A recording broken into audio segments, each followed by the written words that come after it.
नमस्कार, मैं हूं मनोज टिबड़ेवाल आकाश। एक मुलाकात में आज हमारे विशेष मेहमान हैं योजना आयोग के उपाध्यक्ष मोंटेक सिंह आहलूवालिया जी।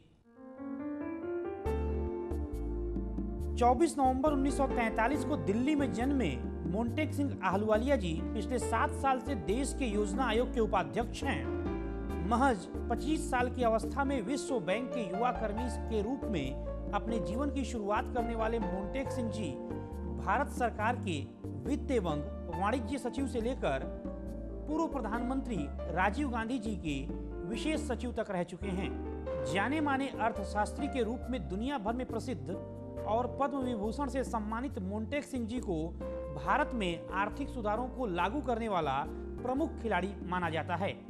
किसी भी विषय पर बेबाकी से अपनी बात कहने वाले मोंटेक सिंह आहलूवालिया जी ने दिल्ली विश्वविद्यालय से बीए और ऑक्सफोर्ड यूनिवर्सिटी से एमए और एमफिल की डिग्रियां हासिल की। आज हम देश के मझे हुए योजनाकार मोंटेक सिंह आहलूवालिया जी से देश की तरक्की के बारे में, उनकी रणनीतियों और चुनौतियों के बारे में विस्तार से बात करेंगे।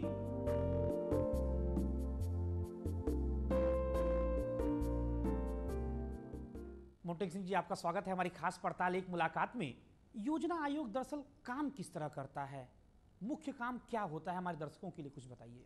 योजना आयोग का एक तो काम है कि पूरी जो इकोनॉमी है इसको देखना कि इसकी क्या पोटेंशियल है।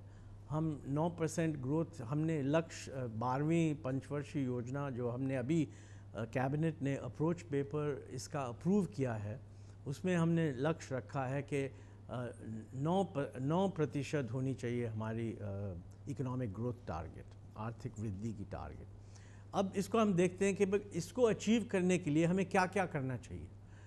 कृषि क्षेत्र में क्या करना पड़ेगा, उसके लिए क्या पॉलिसीज़ बदलनी पड़ेंगी, कहाँ पे सरकार का पैसा डालना पड़ेगा, कहाँ पे प्राइवेट सेक्टर कर सकता है। तो ये सब जो जिसे कहते हैं इकोनॉमिक स्ट्रैटेजी, ये सब योजना आयोग मिनिस्ट्रीज़ के साथ बैठ के हम करते हैं। हर एक, अब अगर आप कृषि मंत्रालय में जाएं तो वो तो एक सेक्टर को देख रहे हैं, तो हम उनके साथ बैठ के कहते हैं कि भाई आप कितनी ग्रोथ कर सकते हैं और आपको इतनी ग्रोथ करने के लिए क्या चाहिए और दूसरी पॉलिसीज़ क्या बदलनी पड़ेंगी। तो ये सब को मिला के हम एक, जैसे कहते हैं, होलिस्टिक व्यू इकोनॉमी का लेके हम सरकार के सामने रखते हैं कि अगर आपको ये ऑब्जेक्टिव्स अचीव करने हैं तो ये पॉलिसीज़ आपको लागू करनी पड़ेंगी। अब ये जो 12वीं पंचवर्षीय योजना बनाई है, इसमें हमने जो सिविल सोसाइटी ऑर्गेनाइजेशंस हैं इनको काफ़ी कंसल्ट किया। कुछ 950 सिविल सोसाइटी ऑर्गेनाइजेशंस हैं जिनके साथ हमने कंसल्ट किया और हमने अपने आइडियाज़ जो प्रिलिमिनरी पहले के आइडियाज़ थे उनको इंटरनेट में डाला, लोगों को कहा, इनवाइट किया कि आप अपनी राय दीजिए, उसको देखा। स्टेट्स में हम जाके स्टेट्स के साथ भी कंसल्टेशंस कर रहे हैं, एमपी से बात की। तो कई लोगों से कंसल्ट करके ये अप्रोच पेपर बना है। अब हम वो तो अप्रोच पेपर अप्रूव हो गया, इसी सप्ताह कैबिनेट ने अप्रूव जी। और अब 15 अक्टूबर नेशनल डेवलपमेंट काउंसिल की मीटिंग होगी जहां मुख्यमंत्री आते हैं। तो स्टेट्स की भी जो ऑफिशियल व्यू है इस पेपर पे, वैसे तो हमने उनके साथ कंसल्ट किया है, हमें पता है उनकी क्या राय है, लेकिन वो ऑफिशियल व्यू अपना एनडीसी में देंगे 15 अक्टूबर। और फिर हम साल ख़त्म होने तक जो पूरा प्लान है उसका ड्राफ्ट प्रिपेयर करेंगे।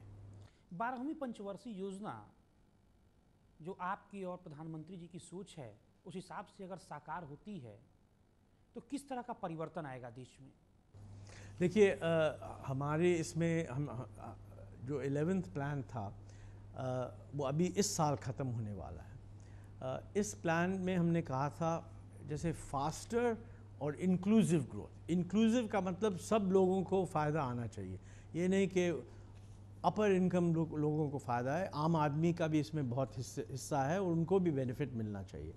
इसमें हमने एक और चीज़ जोड़ दी है, वो सस्टेनेबल, क्योंकि जो एनवायरमेंटल इश्यूज़ हैं, पोल्यूशन की बात हुई, पानी को पोल्यूट किया जा रहा है, एयर पोल्यूशन हो रही है, इन सब चीज़ों को कंट्रोल करना पड़ेगा। पानी हमने खास इस पे इसका जिक्र किया है कि 12वीं पंचवर्षीय योजना में 3-4 एरियाज़ हैं जिनमें हमें बहुत काम करने की लाना जरूरत पड़ेगा। है। एक तो एरिया है एनर्जी, दूसरा है वाटर मैनेजमेंट, पानी की बात, और तीसरा है अर्बन ट्रांजिशन। मोटेक सिंह जी, देश के सामने आज जो बड़ी प्रमुख राष्ट्रीय चुनौतियां हैं उनमें से एक है महंगाई।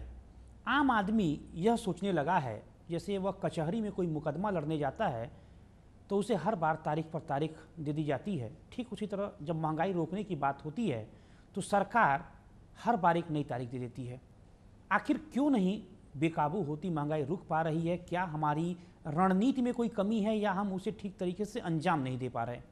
ये आप जो महंगाई की कंट्रोल की बात कर रहे हैं ये सही है कि इसमें बहुत लोगों को तकलीफ़ आ रही है, और हम मानते हैं कि महंगाई को जल्दी से जल्दी काबू करना चाहिए, कंट्रोल में लाना चाहिए होगा। लेकिन मोटेक सिंह जी, एक बड़ा सवाल यह है कि अभी 2-3 दिन पहले जो है पेट्रोल के दामों में फिर से 3 रुपये 14 पैसे प्रति लीटर बढ़ा दिया गया। आर्थिक सुधारों की प्रक्रिया को बेहतर बनाने के नाम पे आपका बयान आ गया ऊपर से कि एक अच्छी खबर है। मेरे पास दैनिक जागरण अखबार की हेडलाइन है, जनता की कराह पर मुंटेक की वाह। नहीं देखिए, ये मैंने देखा अगर मिस रिपोर्ट है।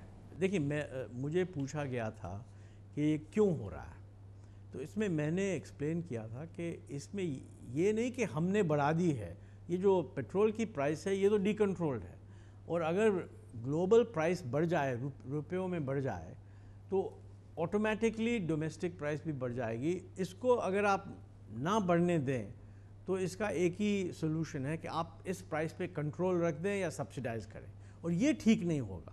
तो ये हमारी योजना आयोग में हमने कई बार कहा है कि हमें इस तरह की पॉलिसीज़ लानी चाहिए कि जो एनर्जी प्राइसेस हैं वो ग्लोबल प्राइसेस के साथ ही मूव करें, और ये सब हर एक देश में ये माना जाता है कि अगर ग्लोबल प्राइस, देखिए हमारी जो पेट्रोल है, लेकिन तेल है, मैं 80% हम इंपोर्ट करते हैं, तो अगर इंपोर्ट प्राइस बढ़ जाए तो हम डोमेस्टिक प्राइस को कैसे इसको कंट्रोल करें? लेकिन सवाल यह है कि आर्थिक सुधारों की प्रक्रिया को बेहतर करने के नाम पर कहां तक आम आदमी की जान निकाली जाएगी? नहीं देखिए, ये आर्थिक सुधार के लिए नहीं किया जा रहा है, ये खाली बेसिक, अगर आपकी क्या चॉइस है, आपकी चॉइस ये है कि अगर आप पेट्रोल की दाम ना बढ़ने दें तो आपको सब्सिडाइज करना पड़ेगा, लेकिन अगर आप उसको सब्सिडाइज करेंगे तो दूसरे दाम बढ़ जाएंगे ना।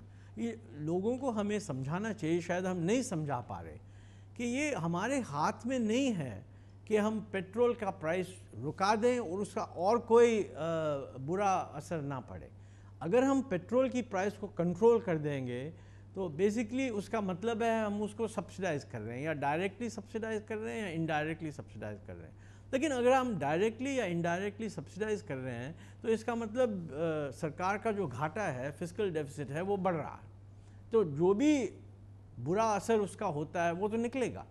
तो इसमें कोई फ़ायदा नहीं है कि अगर हम पेट्रोल की प्राइस को कंट्रोल कर दें और उसके बाद फूड प्राइसेस बढ़ जाएं। ये पॉइंट था। अभी न्यूज़पेपर्स ने जो मैंने कहा वो ठीक तरह नहीं कहा, उन्होंने थोड़ा सेंसेशनलाइज कर दिया उन्होंने जी। और अभी एलपीजी पर जो मंत्री समूह गठित हुआ है उसके आप भी सदस्य हैं। कहा जा रहा है कि पेट्रोल के दामों में 3 रुपये 14 पैसे बढ़ाने के बाद एलपीजी गैस के सिलेंडरों के दाम में भी वृद्धि की जाएगी। नहीं, वो तो अभी तक तो मीटिंग, ग्रुप ऑफ मिनिस्टर्स की मीटिंग नहीं हुई, तो मैं ये नहीं कह सकता कि वो क्या उनकी इंटेंशन थी। अब जब मीटिंग होगी तो पता लगेगा। लेकिन मुझे ये एक चीज़ मुझे बतानी चाहिए कि देखिए, हमारी पॉलिसी पेट्रोल में पॉलिसी ये थी कि जो पेट्रोल है उसको डीकंट्रोल किया जाएगा, जिसका मतलब है कि अगर बाहर की प्राइस बढ़ जाए तो डोमेस्टिक प्राइस भी बढ़ जाएगी। डीजल में पॉलिसी ये थी कि इन प्रिंसिपल इसको भी डीकंट्रोल करना चाहिए, बट हम मानते हैं कि ये बड़ी सेंसिटिव प्राइस है, इसलिए इस पर थोड़ी सी प्राइस बढ़ाई थी लेकिन डीकंट्रोल नहीं किया था। लेकिन लॉन्ग टर्म मुझे लगता है लॉन्ग टर्म इसको भी डीकंट्रोल करना जो हमारी पॉलिसी है वो ठीक है। हम तो ये कह रहे हैं कि अगर गरीब को हेल्प करनी है उनको डायरेक्टली हेल्प कर दीजिए, वो मच बेटर है कि जो भी सब्सिडी देनी है आम आदमी को या जिसे कहते हैं बिलो पॉवर्टी लाइन, गरीब हैं जो। आपकी राय क्या होगी जीओएम में एलपीजी के मामले देखिए, पर? मेरी राय है कि जो भी सब्सिडी देनी, इन एरियाज़ में सब्सिडी देना ठीक है और हमारी पॉलिसी भी रही है कि इनमें सब्सिडी देनी चाहिए। लेकिन मेरा व्यू ये है कि जो सब्सिडी देनी है उसको हाउस होल्ड्स को डायरेक्टली ट्रांसफ़र कर दें सब्सिडी। देखो, दूसरे देशों में यही हो रहा है, जहाँ पे लोग आजकल सोच रहे हैं कि सब्सिडी सिलेक्टेड बेसिस पे सब्सिडी देना, जो गरीब हैं जिनको ज़रूरत है, वो सब लोग मानते हैं कि ज़रूरत है। लेकिन लोग ये भी समझते हैं कि अगर आप एक सिस्टम बना लें जहाँ बहुत सा चीप लो प्राइस्ड कमोडिटी को गरीबों को डिलीवर करें, उसमें लीकेज बहुत हो जाती है। अब आजकल आईटी है, आधार आ रहा है, अगर हम चाहें हर एक फैमिली को इतने 100 रुपये महीने की ट्रांसफ़र करनी है तो डायरेक्टली ट्रांसफ़र हो सकती है, तो उसमें लीकेज बहुत ही कम होगी। और एक मुलाकात में यहाँ पर रुकेंगे एक छोटे से ब्रेक के लिए। ब्रेक के बाद भी योजना आयोग के उपाध्यक्ष मोंटेक सिंह आहलूवालिया जी से बातचीत जारी रहेगी।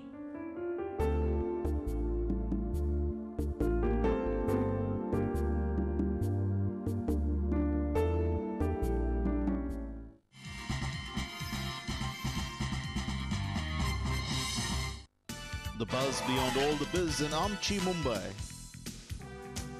The transforming face of Singhara, Chennai. The changing profile of the city of joy, Kolkata. Keep track of the latest developments in these cities on Metro Scan, Monday to Friday, 6:30 p.m. only on TD News.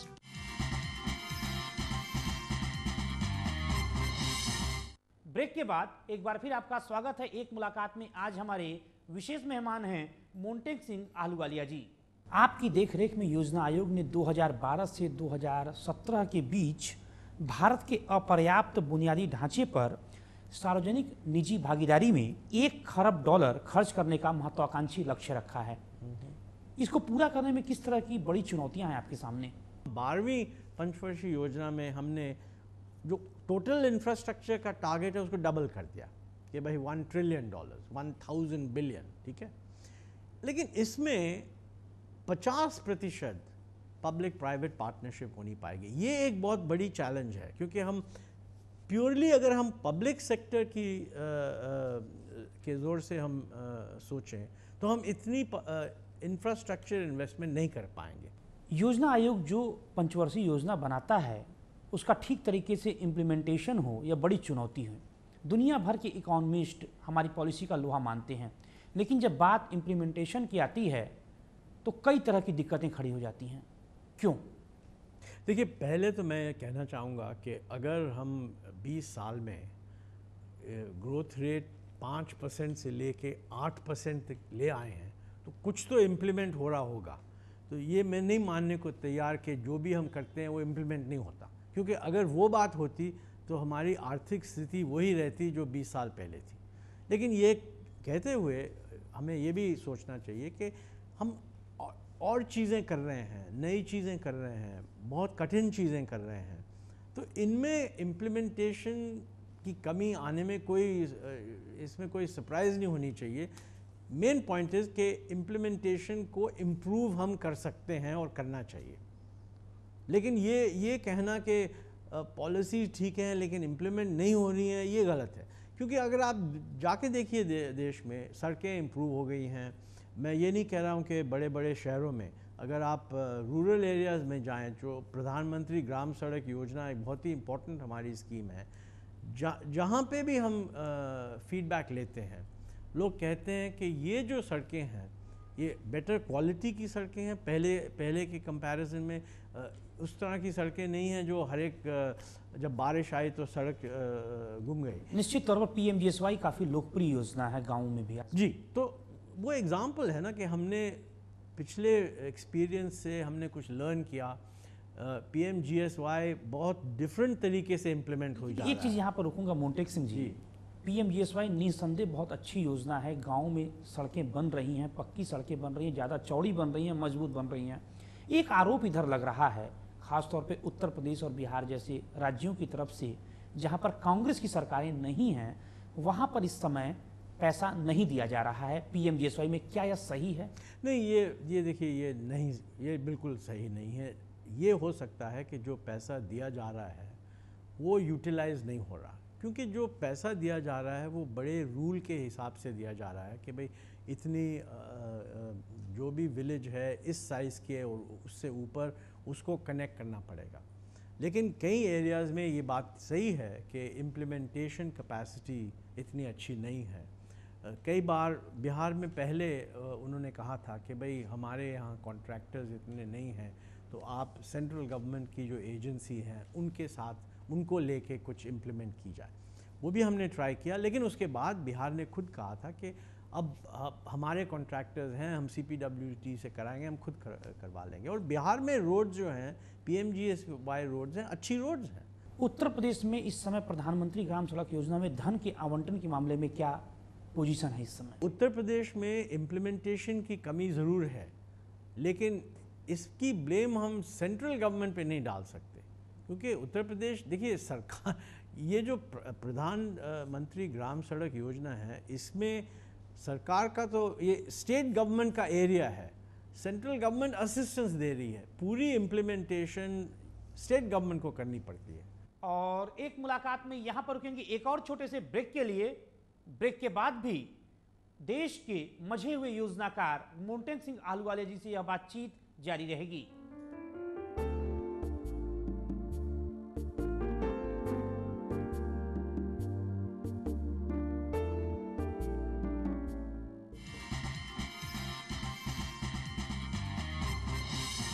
Reports from the capitals of 4 states, Hyderabad, Bangalore, Guwahati and Bhubaneswar.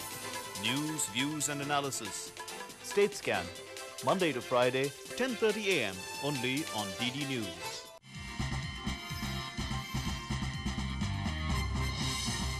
Break के बाद एक बार फिर आपका स्वागत है। एक मुलाकात में हम बात कर रहे हैं योजना आयोग के उपाध्यक्ष मोन्टेक सिंह आहलूवालिया जी से।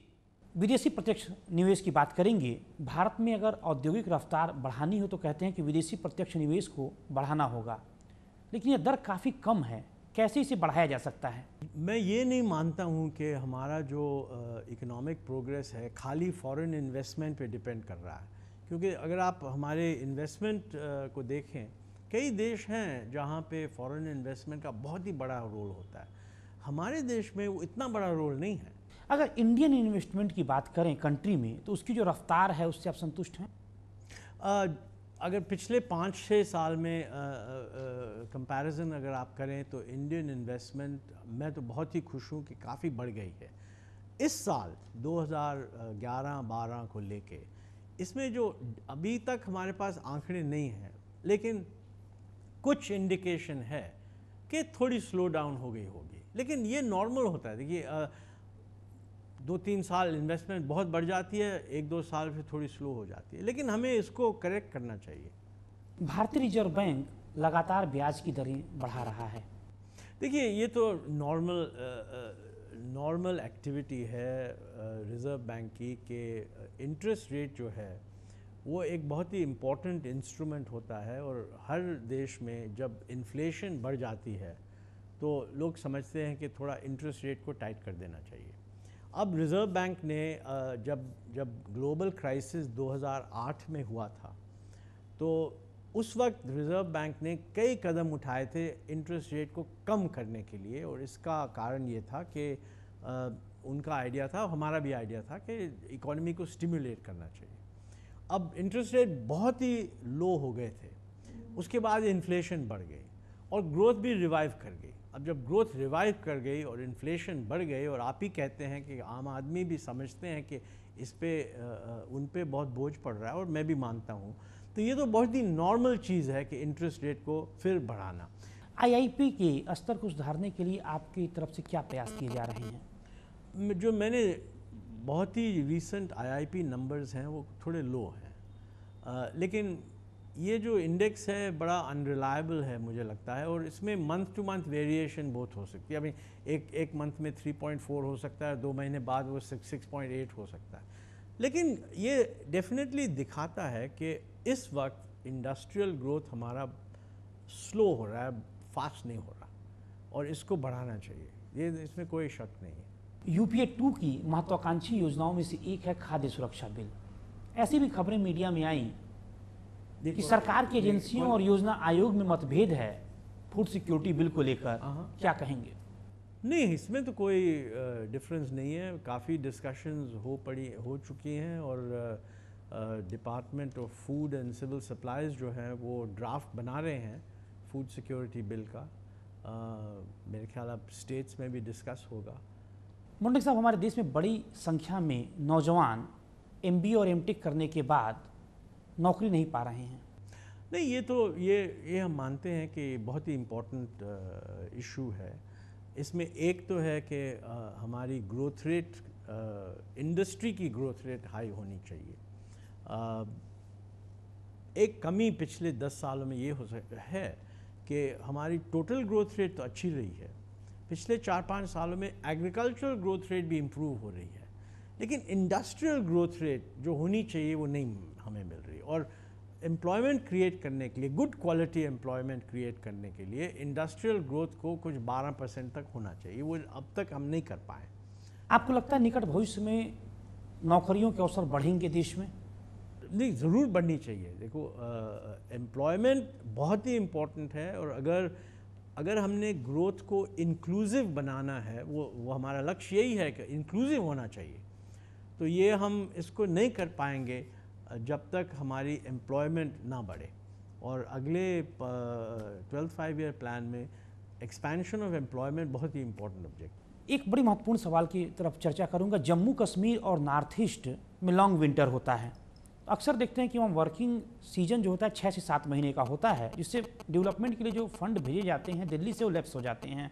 तो क्या ऐसा नहीं हो सकता कि 12 महीने से बढ़ाकर 18 महीने कर दिया जाए इन लोगों के लिए? मुद्दा उठा रहे हैं, ये बहुत ही इंपॉर्टेंट है। इन हिल एरियाज़ में जनरली वर्किंग सीजन कम होता है, इसमें हम सोच रहे हैं कि प्रोसीजरली हम क्या कर सकते हैं।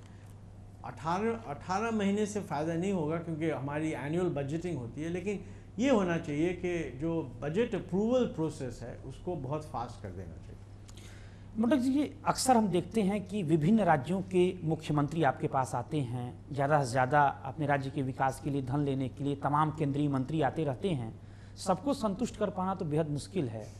जब लोग असंतुष्ट होते हैं तो आपको भी खराब लगता होगा? हाँ, ज़रूर, हमें तो खराब लगता है, उनको और भी खराब लगता है, बस हमें भी खराब लगता है।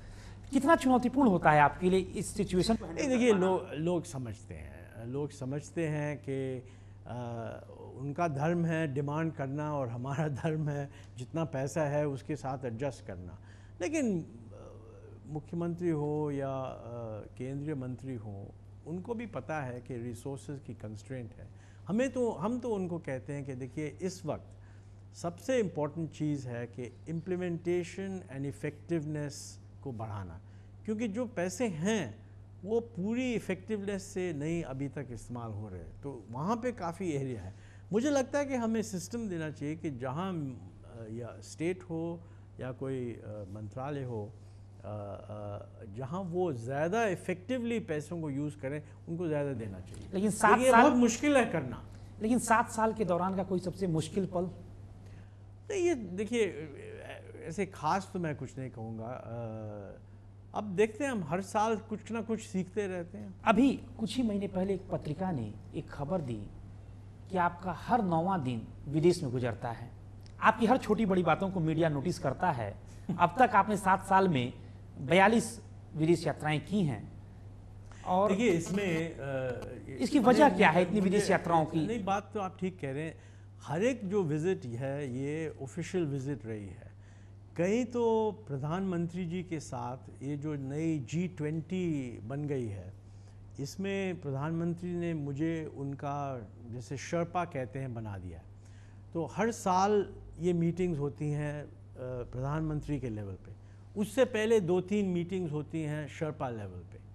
अब पिछले 2 साल जब ग्लोबल क्राइसिस हुआ था तो प्रधानमंत्री लेवल पे 1 मीटिंग पर ईयर नहीं थी, 2 मीटिंग्स पर ईयर थी। सो आधे जो विजिट्स हुए हैं ये सब इस कनेक्शन में हुए हैं। इसमें मेरा कोई कंट्रोल नहीं है, लेकिन इस जो भी विजिट्स हैं ये ऑफिशियल विजिट्स हैं। प्रधानमंत्री जी की तरह आप भी अक्सर नीली पगड़ी में दिखाई देते हैं। इस नीली पगड़ी का राज क्या है? नहीं, आज भी उन- आप इंटरव्यू में नीली पगड़ी में उनका बैठे हैं। रंग थोड़ा डिफरेंट है मेरे से। हाँ, हो सकता है कि जब प्रिंट होती है ना न्यूज़पेपर में तो वो डिफरेंस दिखता नहीं है, लेकिन लंबा नौकरशाही का आपका तजुर्बा है, कोई राजनीतिक महत्वाकांक्षा भी? नहीं, नो नॉट एट ऑल। 60 के दशक में तो आप ऑक्सफोर्ड यूनियन की अगुवाई भी कर चुके हैं। मैं खाली एक ही इलेक्शन मैंने लड़ी है, और वो जब ऑक्सफोर्ड यूनियन की प्रेसिडेंट की इलेक्शन थी, और वो थी 1967। नहीं, उसके बाद मैं पॉलिटिक्स में नहीं गया हूँ। खूब इधर खबरें आई कि जब मंत्रिमंडल विस्तार हो रहा था कि आप मंत्रिमंडल नहीं, देखिए, आप लोग स्पेकुलेट करते हो न्यूज़पेपर्स, मैंने तो ये स्टोरी कभी नहीं शुरू की थी। आखिर में आपसे जानना चाहेंगे, देश के नौजवानों को आपका संदेश क्या है? उनको रेडी होना चाहिए कि जो दुनिया आने वाले टाइम्स हैं वो चेंजिंग टाइम्स हैं। तो जो पिछले 20 साल की एडवाइस उनको देना बिल्कुल गलत होगा। देखिए, 20 साल पहले अगर आप सोचें तो इंटरनेट भी नहीं था, तो जो भी एडवाइस दे रहा था लोगों को 1990 में, वो दे रहे थे प्री इंटरनेट एज। तो world is changing very rapidly. बहुत बहुत धन्यवाद मोन्टेक सिंह अहलूवालिया जी, दूरदर्शन से बातचीत के लिए अपना व्यस्त समय निकालने के लिए। तो ये थे मोन्टेक सिंह अहलूवालिया जी, जिनसे हमने तमाम सवालों पर बात की। इसमें कोई दो राय नहीं है कि अपने 7 साल के कार्यकाल के दौरान मोन्टेक सिंह अहलूवालिया जी ने देश की अर्थव्यवस्था को दुनिया भर में नई पहचान देने का काम किया है। भारत में जब जब आर्थिक सुधारों की बात होगी, निसंदेह मोन्टेक सिंह अहलूवालिया जी का नाम लिया जाएगा।